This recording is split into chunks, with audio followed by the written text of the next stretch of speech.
जय श्री कृष्णा। आषाढ़ मास के कृष्ण पक्ष में आने वाली एकादशी है योगिनी एकादशी, जो कि भगवान का भक्त से योग कराने वाली सबसे विशेष और फलदायिनी एकादशी है। इस बार भी एकादशी 2 दिन रहने वाली है, तो ऐसे में असमंजस बना हुआ है कि व्रत किस दिन रखें, पारण करने का शुभ मुहूर्त क्या रहेगा और हरिवासर का समय कब से कब तक रहेगा।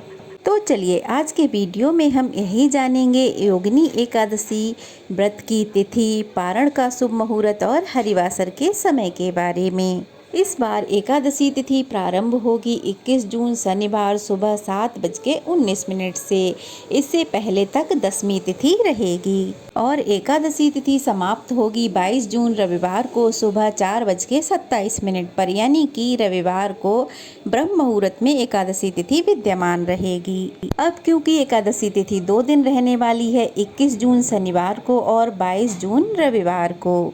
द्वादशी तिथि प्रारंभ होगी 22 जून रविवार को सुबह 4:28 से और द्वादशी तिथि समाप्त होगी 22 जून रविवार को ही मध्यरात्रि 1:21 पे।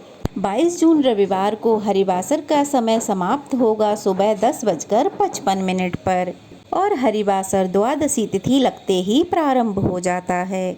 जो लोग 21 जून को व्रत रखेंगे शनिवार को, तो उन्हें व्रत का पारण करना होगा 22 जून रविवार को दोपहर 1:47 से लेकर 4:35 के बीच में।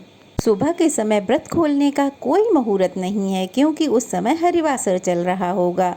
हरिवासर के समय पूजा पाठ, भजन कीर्तन, दान आदि दे सकते हैं, लेकिन एकादशी का व्रत रखने वाले भक्तों को इस समय में भूलकर भी अपना व्रत नहीं खोलना चाहिए। और जो लोग 22 जून रविवार को एकादशी का व्रत रखेंगे और वो सोमवार को अपनी एकादशी का व्रत खोलेंगे, तो उन्हें सोमवार को सुबह 5:35 से लेकर 8:12 के बीच में अपना व्रत खोलना होगा।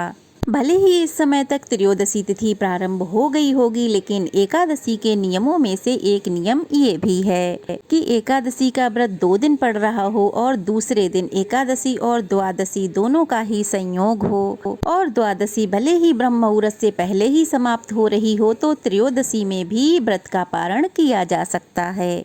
ऐसे में कोई दोष नहीं लगता, बल्कि व्रत पूर्ण ही माना जाता है। अब ऐसे में जो लोग हैं जो कि 24 घंटे से अधिक व्रत नहीं रख सकते, तो ऐसे में आप रविवार को यानी दूसरे दिन वाली एकादशी का व्रत रख सकते हैं और सुबह जल्दी उठकर व्रत का पारण कर सकते हैं। वैष्णव लोगों को दूसरे दिन वाली एकादशी का ही व्रत रखना चाहिए, और ऐसे में जिस दिन भी आप व्रत रख रहे हों उससे एक दिन पहले आपको दशमी तिथि के नियमों का पालन करना चाहिए। एकादशी को तुलसी जी के पत्ते नहीं तोड़े जाते हैं, तो तुलसी के पत्ते आप दशमी तिथि को ही तोड़ कर रख लें और तुलसी जी को जल भी आप दशमी तिथि को ही दे दें। तामसिक चीज़ों से दूर रहना चाहिए और अपने व्रत को पूरी श्रद्धा और भक्ति के साथ करना चाहिए। ये थी आज की वीडियो। कैसी लगी कमेंट बॉक्स में बताइएगा। अच्छी लगी हो तो वीडियो को लाइक करके शेयर करें और अगर नए हैं तो प्लीज़ चैनल को सब्सक्राइब करें। जय श्री कृष्णा।